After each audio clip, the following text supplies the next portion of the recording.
Capítulo número 5. Sem capacidade de reação, a Rita sentou-se num banco, hipnotizada com o que os seus olhos viam. Pensou que talvez não fosse a única pessoa espantada com tudo aquilo. Pela parte que lhe tocava, sabia que precisava de falar com alguém para tornar aquelas imagens em algo real na sua cabeça. Naquele momento, eram como se fossem um filme. Um filme a 3 dimensões, mas do qual ela precisava rapidamente desviar a atenção e tirar os óculos 3D, a fim de voltar para a sua realidade. Talvez pudesse comentar com as 3 raparigas que tinha visto dançar ao seu lado, mas nem elas estavam ali. Encontrava-se ao fundo da sala, deitadas num sofá aos beijos a uns rapazes. Quando voltou a pousar os olhos em cima do sofá principal, viu as suas amigas já sem cuecas. Elas estavam nuas. Ainda mais estranho do que se encontrarem nuas é que não tinham pelos púbicos. Ainda não lhes teriam nascido? Eram várias as perguntas que atravessavam o seu espírito ao mesmo tempo que se esforçava por conseguir perceber o que ali se passava. Nada daquilo se enquadrava na realidade que conhecia. Elas tinham apenas 16 anos, tal como ela. Demorou a perceber que as amigas tiravam os pelos púbicos. Nunca imaginara que alguém fizesse isso. Sempre pensara que eles lá estavam com um propósito. Como tal, para que tirá-los? Não havia razão para isso. A sua grande amiga Joana fazia parte do grupo e estranhamente não conseguiu desviar os olhos dela. Um rapaz, que não era o namorado dela, começou a beijá-la.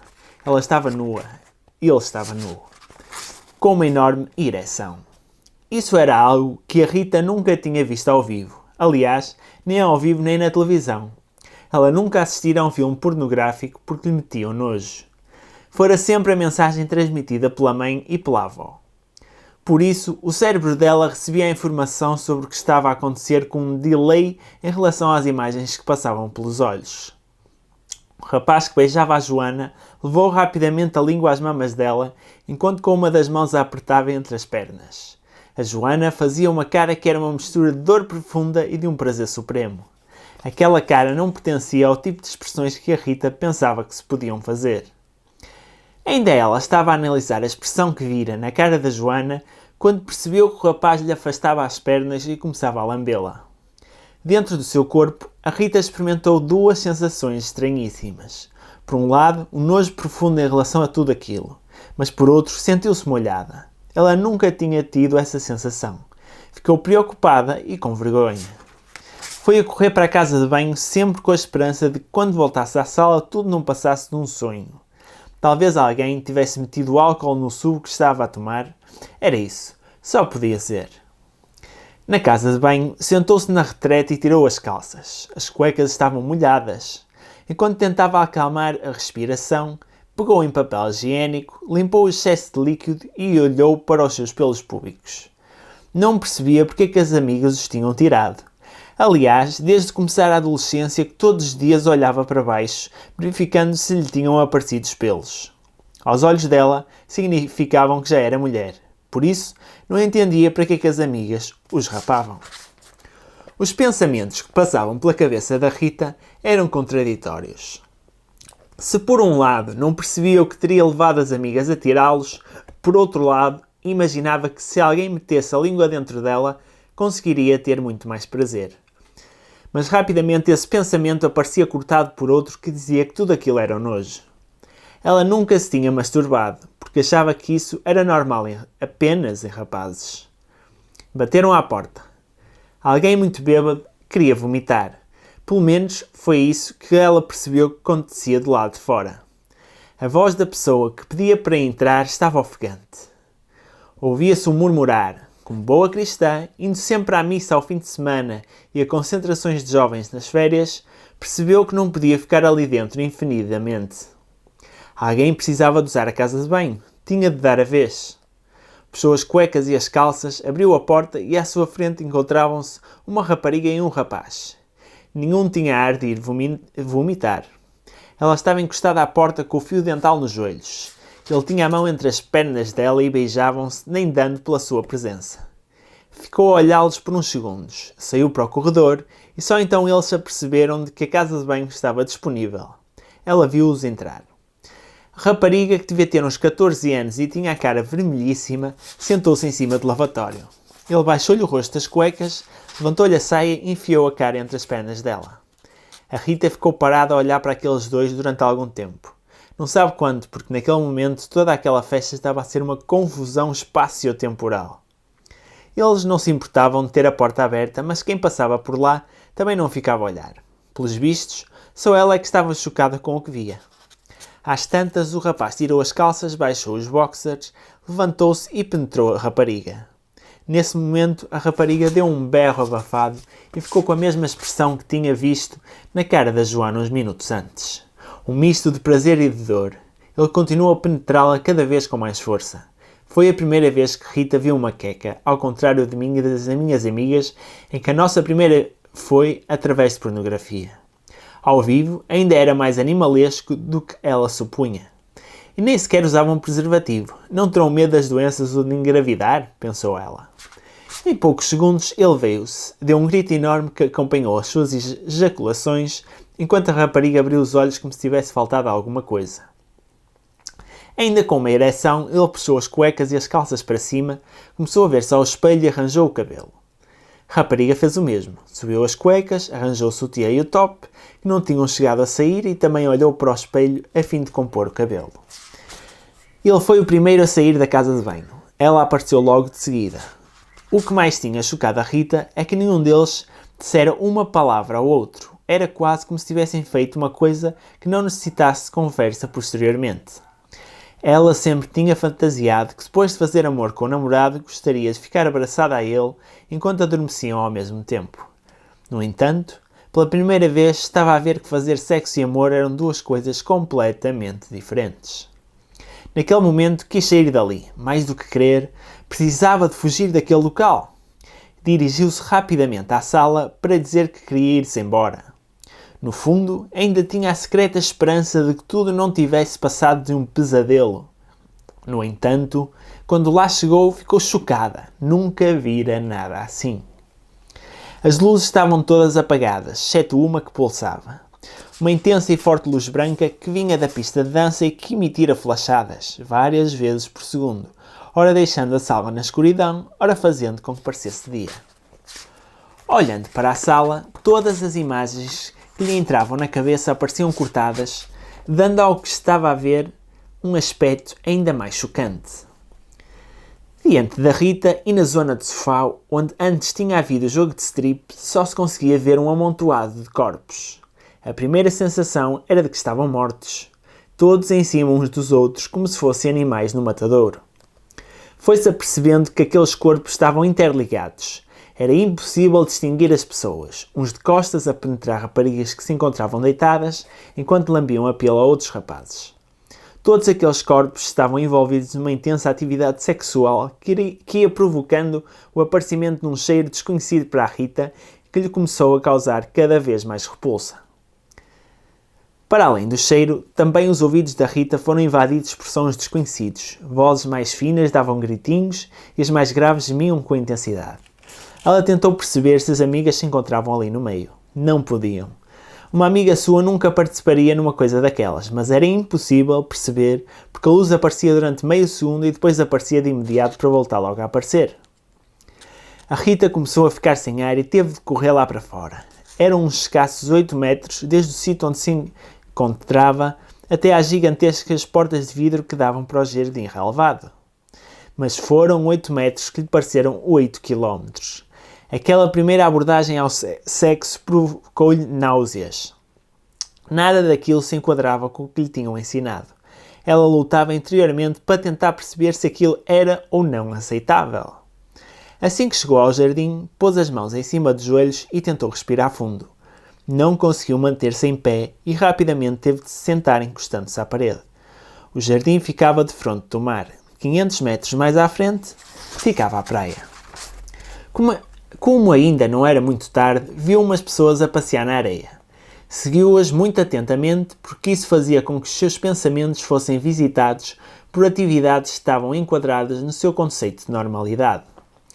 Ficou assim durante algum tempo, tentando abstrair-se dos gemidos que continuavam a vir da sala. Ela sabia que eles iriam acabar mais cedo ou mais tarde e pensou que se olhasse para as pessoas a passear e para os barcos que iam navegando, conseguiria abstrair-se dos sons. Mas aquele era apenas um presságio do que estava para acontecer. Enquanto a Rita fazia esse esforço de concentração, apareceu João, o namorado, o tal rapaz que aceitava a forma como ela via a vida, subjugando-se às suas vontades e aos seus timings. Sentou-se ao lado dela e de imediato a Rita abraçou-se a ele. Apeteceu-lhe chorar, apeteceu-lhe pedir-lhe que a levasse dali para fora, mas por muito que tentasse, não conseguiu. Isso causou-lhe pânico. Porque é que não teria conseguido fazer esse pedido? Ele abraçou-a e, excitado com o que estava a acontecer lá dentro, pensou que aquele era o momento certo para mandar uma queca. O João tinha 18 anos e também era virgem, mas as razões dele eram diferentes das dela. Ao contrário da Rita, que achava que devia guardar-se para uma pessoa especial, ele simplesmente não tinha jeito nenhum para engatar raparigas. Aliás, não havia sido ele a engatar a Rita, mas sim ela a ele. Se é que se pode considerar engatar quando entre dois amigos que passam algum tempo juntos, ela chega ao pé dele e pergunta se o outro quer namorar. Obviamente que ele disse que sim, pensando de imediato que a partir daí iria ter loucas noites de sexo. Só que a Rita queria um namorado apenas para não se sentir mal em relação às amigas, para não ser a única encalhada. O João não tinha nenhuma noção daquilo que se devia fazer na cama com uma rapariga. Os pais não lhe tinham ensinado nada sobre sexo e tudo o que sabia era o que via nos filmes pornográficos e o que os amigos diziam fazer quando iam para a cama com as namoradas, o que muitas vezes não correspondia à realidade. Mas ele não percebia isso, o que o deixava muito ansioso com tudo aquilo que teria de executar quando mandasse uma queca. Ao contrário da Rita, ele já tinha ido a várias festas daquelas, só que como em todas as festas daquele tipo, havia sempre meia dúzia de pessoas que não faziam sexo. Enquanto a maioria ia para os quartos, até à casa de banho ou ficava nas salas, os que não faziam sexo preferiam comer, beber, dar uma volta ou fumar um charro. Naquele momento, abraçado à Rita, estava tão excitado com tudo o que se passava na sala que sentiu uma dor intensa nos testículos ao ponto destes parecerem prestes a rebentar. Mal abraçou a Rita, ficou com uma ereção gigantesca. A Rita não se apercebeu do aparecimento da ereção porque também no corpo dela algo de estranho se passava. Sentou os mamilos ficarem mais duros. Rapidamente justificou o facto com o frio, que era mentira, e o corrimento que tinha parado estava a regressar. Tinha de fazer qualquer coisa, mas não sabia muito bem o quê. Precisava de libertar algo no seu corpo. Pela primeira vez em muito tempo, beijaram-se com a língua. Nem foi ele a insistir. A iniciativa partiu dela. Quando a Rita começou a tocar com a língua nos lábios dele, nem percebeu o que se passava. Imaginou que ela estivesse bêbada e que aquele iria ser a sua noite de sorte. Beijou-a de imediato, enfiando desajeitadamente a sua língua na boca dela e ficaram mergulhados nesse estranho movimento durante algum tempo. Nenhum deles tinha ideia do que era suposto fazer-se a seguir. Ele imaginou que o passo seguinte seria tocar-lhe nas mamas. Mal a Rita sentiu as mãos dele tocarem-lhe, teve nova sensação desconhecida e os mamilos ficaram ainda mais duros. Não sabia se aquilo era normal. À medida que os minutos iam passando, estava cada vez mais confusa e menos racional. O desejo de sentir uma pila dentro de si ia crescendo, mas não deixava de ouvir as palavras da avó quando dizia que a primeira vez era muito dolorosa. Ela sabia que na primeira vez saía sempre sangue. Essa era a prova de que devia doer. A Rita começou a descer as suas mãos pelo peito de João até passar pela cintura e sentir a ereção. O coração dela batia como não pensava ser possível. Por um lado, queria que aquilo acontecesse, mas por outro, não estava nada a ser como fantasiara. Sempre tinha imaginado que a sua primeira vez iria ser com um homem da sua vida, numa cama e após um jantar romântico à luz das velas. Ele começou a desapertar o cinto dela e depois os botões das calças. A Rita tremeu toda, recolhendo de imediato a língua e cerrando os dentes. A língua dele foi atrás da dela, mas barrou nos dentes. O João não conseguia parar naquele momento. Todos os botões das calças já estavam abertos. Sabia que tinha de descer a mão. E assim fez. Ela foi ficando cada vez mais nervosa. Sentiu a mão dele começar a escorrer por cima dos pelos púbicos. Mal ele tocou na vagina, o coração dela parou. A Rita não aguentou a pressão e levantou-se de imediato. Ele, que já estava a dar por contente com tal avanço, ficou surpreendido com o que ela disse. Aqui não. Não quero que todas as pessoas nos vejam. Vamos para o carro. Estas palavras da Rita foram um erro tremendo. Ninguém deve perder a virgindade num carro, acreditem. De toda a minha experiência sexual, que é muita, o carro é o pior sítio onde se pode mandar maqueca. É apertado, estamos sempre a tocar em coisas que nos magoam e apenas dá para se fazer como deve ser, numa posição. Todas as outras são tão pouco confortáveis que não valem o esforço. Além disso, na manhã seguinte acabamos cobertas de nódoas negras. Porém, a Rita não sabia isso e quis ir para o carro dele. Pensava que teria mais privacidade e sempre era o cenário mais parecido que poderiam ali ter com um quarto cheio com velas. O carro não era tecnicamente do João, era da mãe. Mal fizera 18 anos, tirara a carta e de vez em quando a mãe emprestava-lhe o carro. Estava estacionado no meio de umas árvores a umas dezenas de metros da casa. Entraram no carro e cada um sentou-se no seu lugar. Ele no de condutor e ela no de passageiro. Fecharam as portas e ficaram imóveis durante alguns minutos. Era suposto ele reiniciar o que ela tinha interrompido segundos antes, mas ele próprio estava com dúvidas e sem saber como devia fazer isso num carro. Esses segundos deram tempo à Rita para tomar consciência de que ele era apenas um amigo. Um amigo que tinha sido promovido a namorado com o propósito de contribuir para a afirmação pessoal dela e que naquele momento iria servir para a Rita pertencer ao clube das amigas, isso e nada mais. Finalmente ele decidiu-se, baixando o banco dele, ficando deitado de costas. Olha, vem para cima de mim. Nada romântico. A Rita foi para cima dele de forma mecânica, porém mal colocou os joelhos no assento, o rabo tocou no volante, no local onde estava a buzina e fez disparar um ruído gigantesco. De imediato e num movimento brusco ela voltou para o seu banco muito atrapalhada. Olhou logo pelo retrovisor, pelo espelho lateral, para ver se alguém vinha na direção do carro. Ninguém apareceu. O João finalmente percebeu o que teria de fazer. Baixou o banco da Rita, que em segundos ficou deitada. Ela começou a desapertar os botões e puxou as calças para baixo porque queria despachar a coisa. Ele fez o mesmo às dele.